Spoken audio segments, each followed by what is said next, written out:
나우스는 없다. 지금 여러분이 아는 그 나라 이름, 사실 존재한 적이 없습니다. 나우스가 아니라 라오라고 해야 정확하고, 정식 영문 국호에도 나우스는 없습니다. 오늘 할 이야기, 미리 다 말씀드릴게요. 나오와 타이, 둘 다 원래 그냥 사람이라는 뜻이었고, 신화에서도 비석에서도 왕실 족보에서도 확인되는 진짜 친척 사이였습니다. 그런데 20세기의 분가였던 태국이 힘을 키워서 공동의 이름 파이를 독점해버렸고, 정작 본가인 나우스는 그 이름을 마음대로 못 쓰는 처지가 됐어요. 심지어 파이가 자유라는 뜻이라는 것도 태국인들 스스로 잘못 알고 있는 얘기고, 태국어 인사말 끝에 붙이는 카와 캅도 사실 알고 보면 노예라는 뜻에서 나온 굴종적인 표현입니다. 여러분이 좋아하시는 그 샴 고양이도 사실은 샴이 아니라 싸얌 고양이라고 해야 정확합니다. 이렇게 팽창하는 태국 민족주의와 거기에 맞서는 나오의 저항적 민족주의, 이 구도가 사실 한국-일본 관계란 소름 끼치게 닮아 있습니다. 여러분이 잘못 알고 있던 것들, 그리고 전혀 몰랐던 사실들까지 나우스와 태국에 대해 여러분이 제대로 아는 척 할 수 있게 도와드리겠습니다. 이 영상을 다 보고 나시면 나우스 사람이나 태국 사람을 만났을 때 그분들이 여러분을 약간의 경외심을 가지고 바라볼 거예요. 정말 태국과 나우스를 제대로 아는 사람이라고요. 오늘은 첫 번째 시간으로 나우스와 태국의 국호에 대해 말씀드리겠습니다. 일단 나우스라는 이름부터가 웃겨요. 이거 외국인이 붙인 이름이거든요. 16세기 포르투갈 사람들이, 그 다음엔 프랑스 사람들이 자기들 마음대로 만든 이름입니다. 정작 나우 사람들은 자기 나라를 나우라고 부르지 나우스라고 부르지 않아요.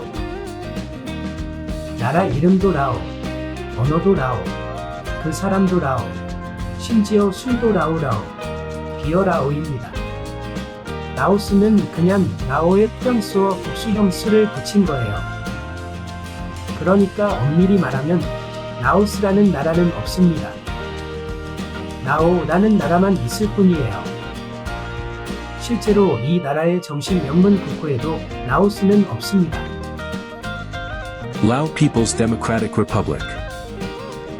나우스가 아니라 라오라고 정확히 새겨져 있는 거죠. 그럼 라오는 원래 무슨 뜻일까요? 그냥 사람이라는 뜻이에요. 원래는 그냥 사람이라는 보편적인 말이었는데 시간이 지나면서 그 사람들, 즉 특정 민족과 국가를 가리키는 말로 좁혀진 거예요. 이거 어디서 많이 본 패턴 아닌가요? 전 세계 언어에서 흔한 일입니다. 자기 민족을 부를 땐 우리가 곧 사람이다 라고 부르고, 남의 민족을 부를 땐 사람인데 좀 이상한 사람이라고 부르는 거죠. 슬라브 사람들이 독일 사람을 네무치라고 부르는데 이게 말 못하는 사람들이라는 뜻이에요. 인간은 어딜 가나 똑같습니다. 나는 그냥 사람이고 너는, 사람은 사람인데 어딘가 좀 다른 사람, 그런 거죠. 자, 그럼 나우와 파이는 무슨 관계일까요? 여기서 신화 하나가 등장합니다. 쿤보롬 신화예요. 옛날에 사람들이 너무 사악해서 하늘이 큰 홍수로 다 쓸어버렸다고 해요. 살아남은 착한 족장 셋만 하늘에 보존됐다가 다시 땅으로 내려와 새로운 인류의 시조가 됩니다. 그중 한 명이 쿤보롬이에요. 25년간 백성을 다스리며 새로운 도구와 기술을 가르쳤고 죽기 전에 나라를 7 아들에게 나눠줍니다. 그 7 나라가 어디였을까요? 여기서 잘 들으셔야 합니다. 장남이 받은 나라가 누암 파방, 그러니까 지금의 라오스예요. 아유타야, 지금의 태국은 다른 아들이 받았습니다. 치앙마이도 마찬가지고요. 한국식으로 말하면 이런 겁니다. 라오는 족보산 본가, 큰 집이에요. 파이, 즉 아유타야는 본가, 작은 집이고요. 그러니까 신화 속에서 라오와 파이는 그냥 이웃나라가 아니라 문자 그대로 같은 아버지의 아들들입니다. 이게 그냥 신화로만 끝나는 얘기가 아니에요. 실제 역사 기록에도 나옵니다. 1292년 슈코타이의 람카멘 대왕이 세운 비석에 이런 구절이 있어요. 하늘 아래 땅에 사는 마족, 까오족, 나오족, 파이족, 그리고 메콩감을 따라 사는 파이족이 모두 와서 함께 절한다. 나오와 파이가 나란히, 그러나 분명히 구분되어 새겨져 있어요. 늦어도 13세기에는 이 둘이 서로 다른 이름이면서도 한 묶음으로 취급되는 관계였다는 물증입니다. 그리고 왕실끼리는 실제로 사돈지간이었어요. 난나, 즉 치앙마이를 세운 망나이 대왕의 아버지 이름이 나오는, 그러니까 나오라는 이름이 아예 왕가 족보에 박혀 있고요.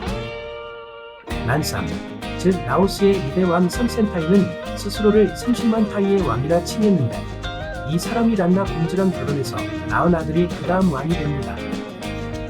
나오와 타이의 왕실이 이름도 공유하고 결혼도 하고 자식까지 낳았다는 거예요.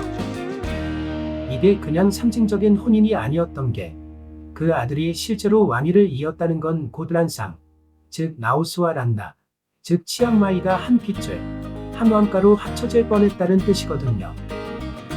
지금 국경으로 보면 완전히 다른 두 나라인데 그 국경이 그어지기 한참 전엔 하나의 나라가 될 수도 있었던 사이였다는 겁니다.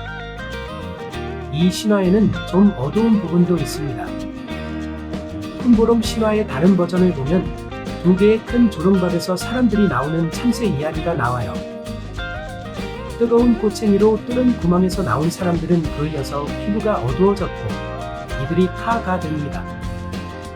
칼로 낸 구멍에서 나온 사람들은 피부가 밝았고 이들이 저지대라오, 파이 사람들이 됩니다. 그런데 카가 무슨 뜻인지 아세요? 그냥 노예라는 뜻입니다. 실제로 약 1000년 전 남아에 온 파이계 이주민들이 원래 그 땅에 살던 몬크메르게 원주민을 밀어내고 실제로 노예로 삼으면서 이 이름을 붙였어요. 19세기 말 프랑스 식민 지배로 노예제가 폐지될 때까지 이 관계가 실제로 이어졌습니다. 나중에 나오지만 이 카라는 단어 오늘 한 번 더 등장합니다. 아주 뜻밖의 자리에서요. 더 놀라운 건 이 조롱박 신화 자체가 원래 크무족의 신화였다는 거예요. 지배한 사람들이 지배당한 사람들의 참새 신화를 가져다가 그 안에 자기들을 밝은 피부의 자유민으로 원래 신화의 주인공들을 어두운 피부의 노예로 바꾸치게 한 겁니다. 정복이 땅과 사람만이 아니라 상대방의 이야기까지 빼앗는 방식으로 완성된 거죠. 그럼 원래 신화는 어디 있을까요? 괌서의 장족에게 남아 있습니다. 남아하지 않고 원래 땅에 남은 갈래죠. 이들의 참새 신화엔 무육각이라는 여신이 등장해요. 꽃에서 벌거벗은 몸으로 태어난 여신입니다. 쿤보롬 신화보다 더 오래된, 남아하기 전에 다 같이 공유했던 원래 이야기예요. 이제 파이라는 이름 이야기를 해볼게요. 태국 사람들한테 물어보면 대부분 이렇게 말합니다. 파이는 자유라는 뜻이에요. 그런데 이거 태국인들 스스로도 잘못 알고 있는 설명입니다. 슈코타이 왕조가 크메르 지배에서 벗어나면서 스스로를 자유를 얻은 자라는 뜻으로 파이라 부르기 시작했다는 거죠. 그런데 말이죠. 슈코타이라는 이름 자체는 사실 산스크리트어로 행복의 새벽이라는 뜻이에요. 파이 부부는 민족 이름과 아무 상관이 없습니다. 그냥 발음이 비슷할 뿐이에요. 그리고 언어학자들이 재구성한 말로는 파이의 원래 뜻도 자유가 아니라 그냥 사람에 가까운 원시어근에서 나왔습니다. 우리가 앞서 이야기한 나오와 같은 패턴이에요.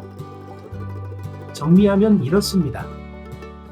파이는 자유라는 이야기는 꿈보다 해몽이 좋은 케이스예요. 원래 뜻은 그냥 사람인데 거기다 자유라는 근사한 해석을 얹어서 국가의 자긍심 서사로 만든 거죠. 그럼 왜 굳이 이런 이름을 국구로 삼았을까요? 1939년 피본 순크람이라는 군부 지도자가 사얌이라는 나라 이름을 파이로 바꿉니다. 사얌은 원래 여러 민족을 아우르는 다민족 국가 이름이었어요. 그런데 파이는 딱 한 민족, 파이어를 쓰는 사람들만 중심에 놓는 배타적인 이름입니다. 여기서 하나 짚고 갈게요. 한국은 고양이랑 강아지에 대한 관심이 유별나잖아요. 그 중에서도 샴고양이는 실제로 많이 키우는 순위로는 중위권이지만 가장 널리 알려진 품종 중 하나죠.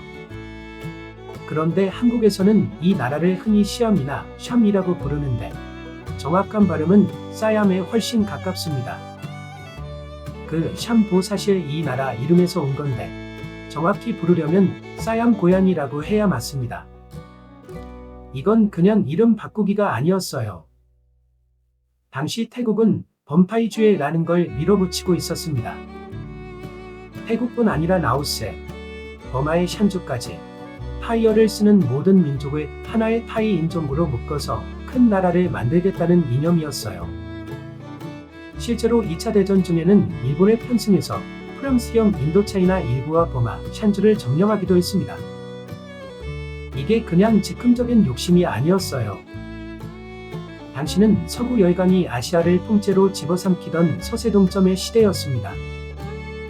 베트남, 캄보디아, 라오스는 프랑스가, 미얀마는 영국이 가져간 상황에서 태국은 동남아시아에서 유일하게 식민지가 되지 않은 나라라고 스스로 자랑스러워합니다. 그런데 이거 냉정하게 보면 절반만 맞는 얘기예요. 실제로는 일본의 사실상 괴뢰국이 되어서 1942년엔 미국, 영국을 상대로 선전포고까지 했거든요. 식민지가 안 됐다가 아니라 서구 대신 일본 편에 붙어서 살아남았다가 더 정확한 표현일 수 있습니다. 그리고 이 찜찜한 전력을 만회라도 하려는데 태국은 종전 후 누구보다 열심히 서방 편에 섭니다. 한국전쟁 때 유엔군으로 참전한 축의 국가 중 하나가 태국이었고 이후로도 미국의 가장 확실한 동맹 중 하나로 자리 잡았어요. 어쨌든 일본과 함께 꽂던 제국의 꿈 자체는 일본의 패전과 함께 그대로 접혀버렸습니다. 점령했던 땅은 전부 돌려줘야 했고요. 그러니까 태국의 범타이주의는 말하자면 유산된 제국의 꿈입니다. 반면 라오는 이런 제국의 꿈을 꾼 적이 없어요. 대신 다른 걸 자부합니다. 우리가 문명적 본류다, 오리지널이다 라는 것. 그러니까 이 두 나라의 자존심은 완전히 다른 데서 나옵니다. 라오는 뿌리의 정통성에서, 파이는 한때 제국을 향해 나아갔던 그 기세에서요. 재밌는 건 이거에 맞서서 라오 쪽에서도 가만히 있지 않았다는 거예요. 라오 민족주의자들도 그럼 북부 태국 일부는 우리 라오가 가져야 하는 거 아니냐는 반격 논리를 폈습니다. 그냥 방어가 아니라 같은 무기로 대받아친 거죠. 공유된 유산을 누가 대표하느냐를 놓고 양쪽 다 서로에게 이빨을 드러낸 셈입니다. 그런데 정작 언어학적으로 보면 표준 태국어는 따이까다이 어족의 서남부 방언 중 하나일 뿐이에요. 라오어, 북부타이어, 샤노와 완전히 동급인 자매어입니다. 타이어가 원조고 나머지는 격가지라는 근거가 전혀 없어요. 그냥 방언 하나가 국가 권력을 들이었고 형제들 이름을 통째로 가져간 겁니다. 한 집안 유산을 독차지한 셈이죠. 여기서 흥미로운 지점이 하나 더 있습니다. 태국 왕실 재산을 관리하는 기구의 대표 자산 2개. 뭔지 아세요? 사얌 시멘트 그룹과 사얌 상업은행입니다. 태국 최대 산업기업과 최초의 상업은행인데 둘 다 이름이 파이가 아니라 사얌이에요. 그런데 사얌 상업은행은 이 이름을 한 번도 안 바꾸고 지킨 게 아니에요. 1939년 나라 이름이 파이로 바뀔 때 이 은행도 덩달아 파이 상업은행으로 개명당했습니다. 그런데 1946년 다시 사얌 상업은행으로 돌아갑니다. 왕실이 세운 뿌리와 역사를 되찾기 위해서였어요. 그러니까 이 은행 이름 하나가 사얌과 타이 사이의 줄다리기를 그대로 겪고는 살아있는 증거인 셈입니다. 정리하면 이렇습니다. 사얌은 왕조가 원래 세운 다민족 왕정의 이름이고 타이는 20세기 공부가 만든 민족주의 국가 브랜딩입니다. 신화에서도, 국고에서도, 왕실 자산 이름에서도 이 대비가 계속 반복됩니다. 마지막으로 하나 더 태국어 배워보신 분들은 다 아실 텐데, 여자는 문장 끝에 카, 남자는 캅을 붙이죠. 그냥 귀엽고 상냥한 말투라고 생각하셨죠? 사실 이거 알고 보면 상당히 굴종적인 표현입니다. 이 카가 어디서 왔는지 아세요? 원래 궁중에서 쓰던 짜오카라는 말에서 왔어요. 직역하면 소인이 나리께 아랩니다 입니다. 아까 제가 처음에 여러분한테 카 한번 써봤죠? 이 카가 맞습니다. 아까 나온 그 노예의 카와 같은 단어예요. 그런데 태국은 여기서 한 발 더 나갑니다. 원래 궁중에서만 쓰던 이 표현을 1930년대에서 40년대 사이 피본 정권이 전 국민의 일상회화 의무 어휘로 확장시켜요. 사실상 군부가 국민 전체에게 국정의 언어를 강요한 셈이죠. 그러니까 여러분이 태국 여행 가서 캅캅 하실 때 사실 매번 저는 당신의 노예입니다를 줄여서 100번쯤 반복하신 거예요. 어쩌면 태국 사회 특유의 미개와 수능 문화 일부도 이렇게 정권이 의도적으로 설계한 언어 습관에서 지금까지 이어지고 있는 건지도 모릅니다. 자, 아까 말씀드렸죠? 족보상으로는 나우가 본가, 큰 집입니다. 그런데 현실은 정반대예요. 본가에서 나간 작은 집, 즉 파이가 훨씬 잘 살고 훨씬 커지고 결국 파이라는 공동의 성씨까지 자기 앞으로 인기해버렸습니다. 그러니까 나우인들 입장에서 이게 어떻게 느껴지겠어요? 본가에서 나간 작은 집이 잘 되더니 이제 와서 본가 노릇을 하는 겁니다. 정작 진짜 본가는 우리인데 말이죠.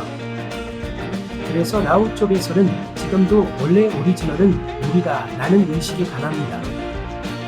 언어도 같은 계통, 왕실도 사돈지간, 비석에도 나란히 새겨진 사이였는데 20세기의 그 본가 쪽, 즉 태국이 공동의 이름을 국가 단위로 독점해버렸고 그 순간부터 본가인 라오스는 우리도 원래 파이였다는 말을 함부로 할 수 없게 됐습니다. 사실이든 아니든 그 말을 하는 순간 본가의 팽창 논리에 스스로 편입되는 꼴이 되니까요. 본가인데 그 집 성씨를 마음대로 못 쓰는 처지가 된 겁니다. 그런데 이 본가가 본가 노릇을 한다는 감정, 사실 신화 차원의 비유만은 아닙니다. 훨씬 구체적이고 아픈 역사가 있어요.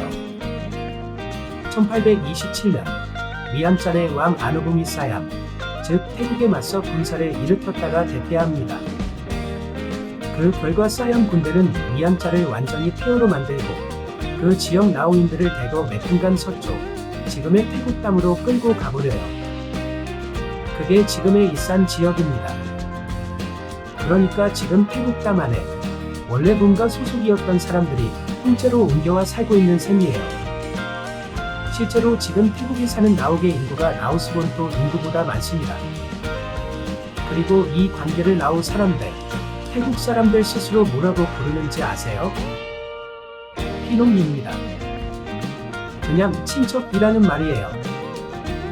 특히 이산 사람들 중에는 자기들 뿌리가 원래 라오 쪽이라는 걸 부인하는 사람이 거의 없습니다. 국가 차원에서는 우리는 파이다라고 선을 긋지만 사람들 마음속에서는 우리는 사실 피농이다 라는 감각이 여전히 살아있는 거죠. 그리고 재밌는 게 하나 더 있어요. 나우인들이 파이인들의 국민성을 평가하는 방식이 한국인이 일본인의 국민성을 평가하는 방식이랑 놀랍도록 닮았습니다. 겉으론 예에 바르고 부드러운데 속은 알 수 없고 뭔가 감추고 있다는 느낌. 딱 그런 시선으로 서로를 봅니다. 이거 사실 남 얘기가 아닙니다. 우리도 아는 얘기예요. 한국도 한때 이런 위치에 있었잖아요. 대륙에서 문물을 수입해서 발전시킨 다음 그걸 일본에 전해준 게 우리입니다. 불교도, 한자도, 여러 기술도 백제를 거쳐 일본으로 건너갔어요. 그러니까 원래는 한국이 문명을 시출하는 쪽, 말하자면 본가였던 셈이죠. 그런데 근대에 들어서 그 관계가 완전히 뒤집힙니다. 받는 쪽이었던 일본이 더 강해지고 더 앞서 나가면서요. 이 감정을 보여주는 아주 구체적인 사례가 하나 있어요. 일본이 한때 세계 도자기 시장을 사실상 지배했던 적이 있습니다. 아리타야키, 사스마야키 같은 일본 도자기가 유럽에 수출되면서 명성을 떨쳤죠. 그런데 한국인들 사이에는 오래된 정신승리 아닌 정신승리가 하나 있어요. 그거 원래 우리 기술이야. 그리고 이게 완전히 틀린 말은 아닙니다. 임진왜란 때 일본군이 조선 도금들을 대거 끌고 갔고 그중 이삼평이라는 사람이 실제로 아리타 도자기 산업의 시조가 됐거든요. 기술을 가져간 쪽이 그 기술로 세계를 제패하고 원래 그 기술을 갖고 있던 쪽은 저거 사실 우리 거야 라는 말로 자존심을 지키는 것, 이것도 똑같은 패턴이에요. 그리고 그 힘의 역전이 극에 달했을 때 일본이 20세기 초에 일본과 조선은 원래 한 조상이라는 이론을 폈습니다. 한국에서는 동조동굴론이라고 부르는데요. 실제로 고대의 한반도에서 일본으로 건너간 이주 물결이 있었다는 것 자체는 학문적으로 근거가 있어요. 그런데 일본은 이걸 그대로 조선 병합과 강제도와 정책의 명분으로 써먹었습니다. 그 결과가 뭐였을까요? 오늘날 한국인이 사실 일본이란 우리랑 뿌리가 같다는 말을 하는 순간 그게 아무리 근거가 있어도 그 병합 논리를 정당화하는 걸로 읽히게 됐다는 겁니다. 그런데 재밌는 건 이 컴플렉스가 한쪽에만 있는 게 아니라는 거예요. 일본 쪽에도 비슷한 게 있습니다. 일본 원주민이라 할 조문인을 빼면 나머지 대다수 일본인의 뿌리를 학계에서는 도레인이라고 부릅니다. 말 그대로 바다를 건너온 사람들이라는 뜻이에요. 그런데 이게 그냥 소수 이주민이 기술 좀 전해주고 간 수준이 아닙니다. 이 도렉의 인구가 조먼계 원주민을 밀어내다시피 하면서 지금 일본인의 주류 자체가 됐어요. 벼농사, 청동기, 철기, 나중엔 한자와 불교까지 일본 열도 문명의 핵심 요소 상당수도 이 도레인들을 통해 들어왔고요. 그런데 정작 그 도레인들이 어디서 왔느냐를 얘기할 때는 다들 유독 말을 아낍니다. 대륙에서 건너왔다고는 하는데 한반도에서 건너왔다고 콕 집어 말하는 건 극구 주저예요. 그러니까 우리는 원래 어디서 왔나 라는 질문 앞에서는 일본도 전혀 자유롭지 않은 셈입니다. 정도의 차이는 있지만 다들 자기 기원에 대해 어느 정도는 불편한 진실을 안고 사는 거예요. 패턴이 완전히 똑같죠? 강자가 진짜 친연성을 팽창의 명분으로 가로치면 약자는 그 이후로 영원히 그 친연성 자체를 스스로 부정해야 하는 처지가 됩니다. 그런데 사실 이 상황을 가리키는 좋은 말이 우리한테 이미 있습니다. 청출어람. 쪽에서 뽑아낸 푸른 물감이 원래 쪽보다 더 푸르다는 뜻이죠. 원래는 제자가 스승을 능가했을 때 쓰는 꽤 긍정적인 말이에요.